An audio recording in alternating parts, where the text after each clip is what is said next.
Vamos lá, vamos continuar aqui no raciocínio sobre competência e sobre o nosso FIFOCOM.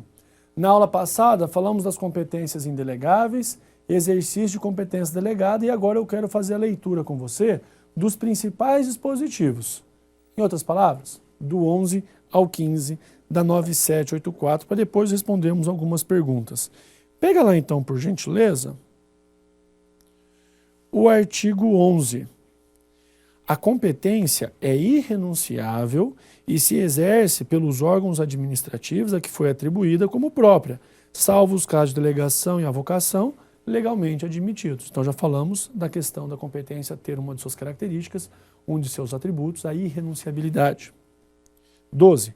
Um órgão administrativo e seu titular poderão, se não houver impedimento legal, delegar parte de sua competência a outros órgãos ou titulares, está vendo? Olha depois da vírgula. Ainda que estes não lhes sejam hierarquicamente subordinados.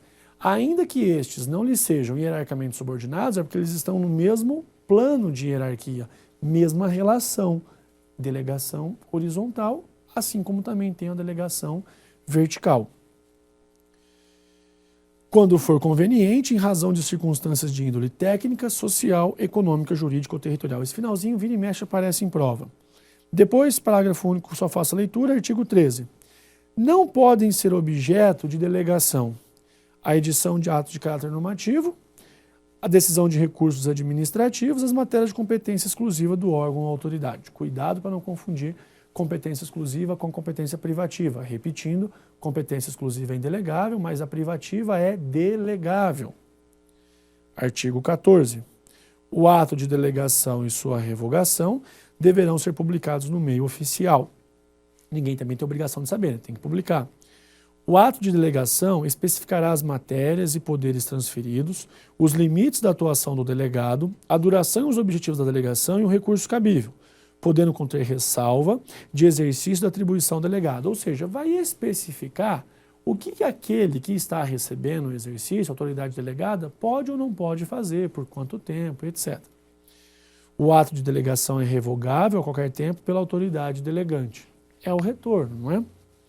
As decisões adotadas por delegação devem mencionar, cuidado, não é implícita, é explicitamente esta qualidade e considerar-se-ão editadas pelo delegado, não é pelo delegante. Então, se você analisar o artigo 14, parágrafo 3º, ele repete, com outras palavras, a súmula 510 do STF. O artigo 14, parágrafo 3º, vai repetir, com outras palavras, a súmula 510 do STF. Ótimo? Artigo 15, será permitida, em caráter excepcional. Olha, exceção. Em caráter excepcional e por motivos relevantes, devidamente justificados, a avocação temporária de competência atribuído a órgão hierarquicamente inferior. Está aqui o órgão hierarquicamente inferior, eu avoco. Por isso que só existe a avocação vertical. Só existe a avocação vertical. Interpretação literal de lei. Delegação pode ser vertical, como também pode ser horizontal. A avocação, só setinha subindo, só e tão somente vertical.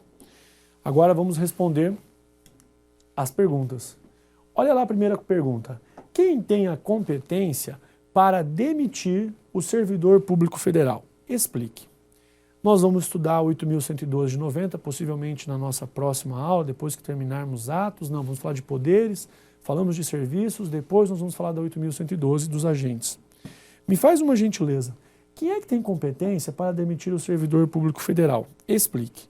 Coloque assim, vai lá na 8.112, por mais que nós não tenhamos ainda a aula sobre ela, não tem problema não. Você já pode anotar e quando lá chegarmos, eu vou apenas fazer remissão. No artigo 141 da Lei 8.112 de 90, artigo 141 da Lei 8.112 de 90, tem lá que as penalidades disciplinares serão aplicadas. Joia. Quem é que tem competência para demitir o servidor público federal? Resposta bem simples. O chefe do poder. Quem é que tem competência para demitir o servidor público federal? O chefe do poder. E esse chefe do poder, nós temos que especificar.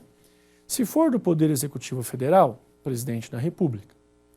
Se for no Legislativo, o presidente de uma das duas casas, ou será o presidente do Senado Federal, ou será o presidente da Câmara dos Deputados. Então, no Executivo Federal, o presidente da República, no Legislativo, ou o presidente do Senado, ou o presidente da Câmara.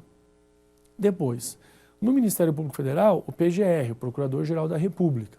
E ainda, muito cuidado, porque eu tenho os tribunais. Aí fica fácil. É o presidente daquele tribunal ao qual o servidor público federal está vinculado, TRT, TRE e assim sucessivamente. Então, até aqui, nenhum problema. Agora eu pergunto, essa competência é exclusiva? Você fala, vixe Maria, mas Barbieri, isso não está na lei. Não está mesmo. Essa decisão é do Supremo Tribunal Federal. O Supremo disse assim, ó, o chefe do Poder Executivo Federal, o presidente da República, delegou ao ministro da Justiça a competência para demitir um policial rodoviário federal. E aí, esse policial rodoviário federal foi até o Supremo Tribunal Federal. O que eu quero saber, quando esse policial rodoviário federal foi ao Supremo e disse, olha, pelo artigo 141 da 8.112, a competência para demitir é do chefe do poder. Não foi o chefe do poder que me demitiu. Então, logo, a demissão é nula. Quero minha reintegração. Danou-se. Por quê? Porque o Supremo Tribunal Federal veio com a tese. De fato, não foi o presidente que assinou, mas quem assinou tinha delegação para tal. E aí o Supremo disse, a competência para demitir o servidor público federal é exclusiva? Não. A competência é privativa. Se a competência é privativa, pode ser delegada? Pode. Pode sim ser delegada. Muito cuidado, então, com isso, ok? Facinho? Então, já partimos para a próxima. Agora chegamos no objeto. Pergunto para você, de forma bem objetiva, o que é o objeto? Objeto é o conteúdo material do ato administrativo. Objeto é aquilo que o ato diz. Conteúdo material do ato administrativo, objeto é aquilo que o ato diz. E aí você pode anotar que o objeto nada mais é que o resultado prático do ato. O objeto nada mais é que o resultado prático do ato. Pensando dessa forma, eu quero que você visualize uma promoção, uma exoneração, uma demissão. O objeto será a própria exoneração, a própria promoção, a própria demissão, ou seja, a razão pela qual aquele ato existe, o conteúdo material, como eu lhe disse, o resultado prático do ato. Esse é o objeto. Lembra que eu falei para você? A finalidade imediata de todo ato administrativo é o interesse público, o interesse da coletividade. E a finalidade imediata, o objeto imediato. Aí você tem que analisar ato por ato e visualizar o que ele produziu de efeito. Aquele vai ser o objeto. É a razão lógica do ato existir, o seu conteúdo material, o seu efeito prático. Sem o objeto, a conversa fica de louco, né? Não tem nem pé, nem cabeça, ok? Cai muito pouco. Agora, meu amigo, esse aqui, o motivo, cai demais. Muito cuidado com o motivo, motivação, teoria dos motivos determinantes e por aí vai. Vamos por etapas. Quando eu falo do motivo, o que é o motivo? Motivo nada mais é do que você pegar um pressuposto de fato, mais um pressuposto de direito e somar. Quando eu tenho um pressuposto de fato, mais um pressuposto de direito, eu tenho o motivo. Mas quando eu tenho o motivo, isso só não me basta. As perguntas vão além. Imagine, Maria, servidora pública federal, está grávida. Gravidez, gestação, é uma situação de fato. Você tem a licença maternidade, é um pressuposto de direito. Soma as duas, eu tenho um motivo. Os motivos ali estão apresentados. Agora tem que tomar cuidado. Tem que tomar cuidado porque motivo é diferente de motivação. Motivo é diferente de motivação. Motivo você já viu, pressuposto de fato mais pressuposto de direito. E motivação, que papo é esse? Na motivação as coisas mudam. Por quê? A motivação, você pode anotar, motivação é contar a história. Motivação, é estranho, né? Mas pode anotar isso aí. Motivação nada mais é do que contar a história. Motivação é a exposição dos motivos. Motivação é a exposição dos motivos. Volto no exemplo da Maria. Maria, servidora pública federal, está grávida. Pressuposto de fato, a gestação. Pressuposto de direito, licença maternidade, vou motivar o ato. Pronto. E a motivação?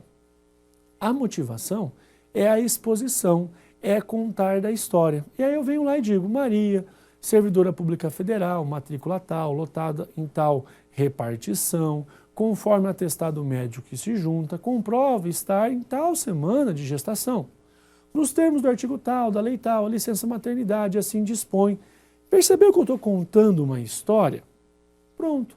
Quando eu estou contando essa história, eu estou falando do motivo? Não. Eu estou falando da motivação. A exteriorização do motivo ou dos motivos nada mais é do que a motivação. Fácil. Então você já viu que motivo e motivação distintos.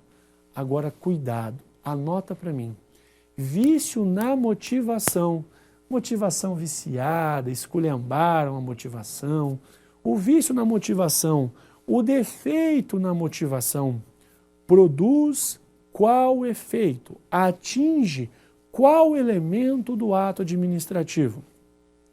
Vício na motivação atinge quem? O motivo? Não. Vício na motivação, lá no nosso FIFOCOM, atinge a forma do ato administrativo. Repetindo, vício na motivação, motivação feita nas coxas, motivação com defeito. O vício na motivação atinge a forma dos atos administrativos. Então, muito cuidado, por gentileza, porque o problema na motivação não atinge o motivo. E dá vontade de falar que atinge o motivo, né? Mas não. O vício na motivação atinge a forma. Aí você fala, Barbieri, mas pelo amor de Deus, eu não consigo entender isso. Não tem problema, é meio chato mesmo. O vício na motivação quer dizer que a forma pela qual foi realizada, o contar da história foi equivocado. Então, se a forma pela qual esse contar da história, essa exteriorização dos motivos foi equivocada, a motivação só pode gerar o problema lá na forma. Pronto, agora você não esquece mais. Cuida com isso porque é pegadinha. Outra pegadinha clássica é falar que motivação é a análise dos pressupostos de fato mais pressupostos de direito e que o motivo é a exteriorização da motivação. Não, cuidado para não inverter e cair nessa pegadinha, tá? Pressupostos de fato mais pressupostos de direito, motivo ou os motivos. Motivação é a exteriorização, então motivação nada mais é do que a exteriorização, a exposição dos motivos, é todo o ato de contar aquela história. Tranquilo? Fácil? Maravilha. Aí depois nós temos a tal da teoria dos motivos determinantes. Não decore nada, por gentileza. Isso aí é mais velho que andar para frente, né? Fácil. Mais fácil que empurrar bebo na ladeira também. A teoria dos motivos determinantes, você faz assim, ó. O motivo do ato, o motivo apresentado, os pressupostos de fato mais os pressupostos de direito vão vincular, vão determinar a produção dos efeitos desse ato. Vou repetir. Os motivos apresentados para o ato vão vincular, vão determinar a produção dos efeitos desse ato.